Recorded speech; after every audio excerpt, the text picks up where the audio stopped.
So hello everyone, हम chapter 3 sources of history वाले chapter को हम डिस्कस कर रहे हैं। और इस चैप्टर का ये पार्ट 2 है। ठीक है। तो एनसीईआरटी की 11th क्लास की एंशियंट हिस्ट्री की इस लेक्चर सीरीज़ में मैं शुभम आप सभी का स्वागत करता हूँ आई सोशल के चैनल पर।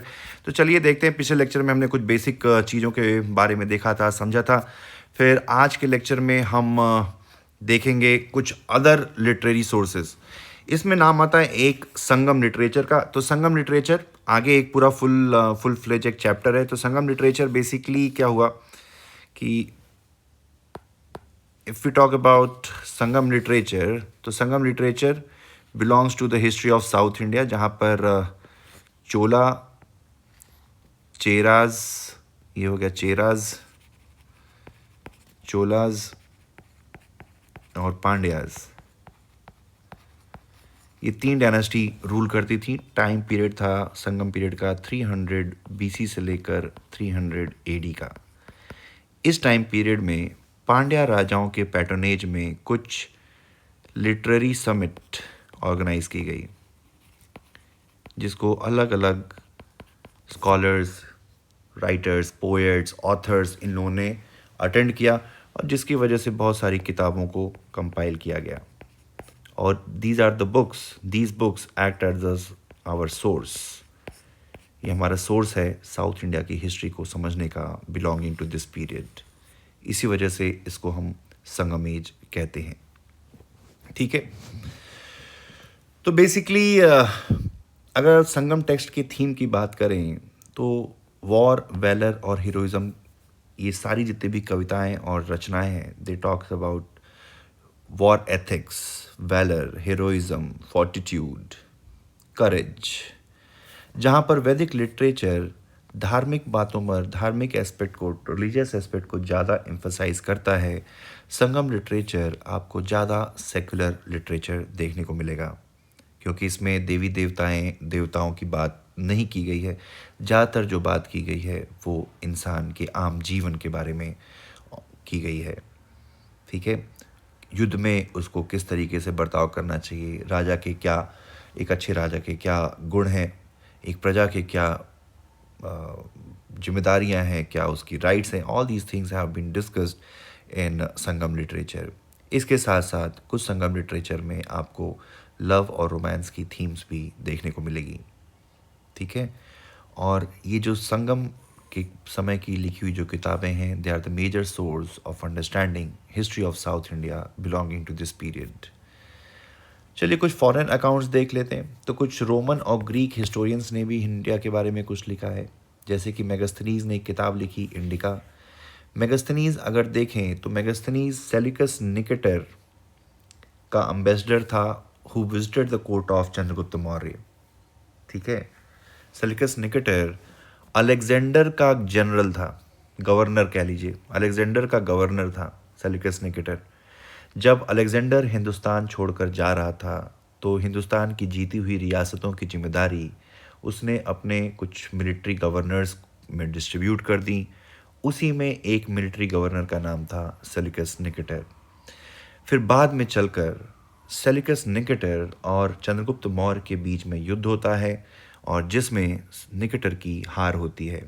और उसके बाद संधि करने के लिए निकेटर अपना एक दूत चंद्रगुप्त मौर्य के दरबार में भेजता है। उसी दूत का नाम था मेगास्थनीज। और मेगास्थनीज ने एक किताब लिखी है जिसका नाम है इंडिका, जिसमें हिंदुस्तान के caste system, geography, flora fauna, slavery, agricultural practices के बारे में बात की है उसने। फिर एक और इम्पॉर्टेंट किताब है Periplus of Erythraean Sea. Erythraean Sea basically Red Sea को कहा जाता है, और पेरिप्लस का मतलब है बेसिकली वॉयज, जर्नी। तो ये किताब जो है किसी एक एनोनिमस ग्रीक सेलर ने लिखी थी, और इस किताब के माध्यम से हम संगम सोसाइटी और रोमन और ग्रीक सिविलाइजेशन के बीच में फलते फूलते ट्रेड और कॉमर्स के बारे में जानकारी प्राप्त कर सकते हैं। फिर then some other books are also written, जैसे Pliny has written one book जिसका नाम है नेचुरल हिस्ट्री।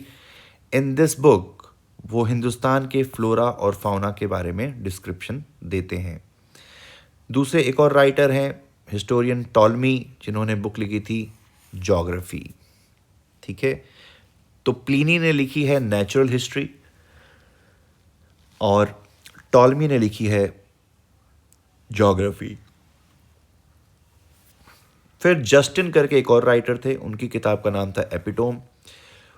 उस किताब में उन्होंने बोला है कि कैसे सैंड्रोकॉटस uprooted Greek from northwestern India after the death of Alexander. Sandrocottus basically Chandragupta Maurya का ही नाम है और चंद्रगुप्त मौर्य को ग्रीक्स सैंड्रोकॉटस के नाम से बुलाते थे। ठीक है, तो ये हो गया आपका रोमन एंड ग्रीक हिस्टोरियंस। फिर कुछ चाइनीज़ हिस्टोरियंस, चाइनीज़ जो ट्रैवलर्स हिंदुस्तान में आए, एक का नाम आता है फैक्सियान। ठीक है, फाहायन भी बोलते हैं, जो 405 या 411 के बीच में हिंदुस्तान आए। He was a Chinese traveller जो चंद्रगुप्त विक्रमादित्य या चंद्रगुप्त सेकंड के समय हिंदुस्तान में आए। ठीक है, Chandragupta Vikramaditya was the most prolific Gupta ruler. उन्होंने एक किताब लिखी ट्रैवलॉग, जिसका नाम था रिकॉर्ड ऑफ बुद्धिस्ट किंगडम, और इस किताब में वो हिंदुस्तान के कास्ट सिस्टम, अनटचेबिलिटी, इन सब के बारे में बात करते हैं। फिर बाद में वो बुद्ध के बर्थ प्लेस पे भी गए, जहाँ जिसका नाम था लुम्बिनी। तो फैक्सियान एक चाइनीज़ ट्रैवलर थे जो बुद्धिज़्म के ऊपर रिसर्च करने के लिए वो हिंदुस्तान आए थे। किस समय? चंद्रगुप्त सेकंड या चंद्रगुप्त विक्रमादित्य के टाइम पीरियड में।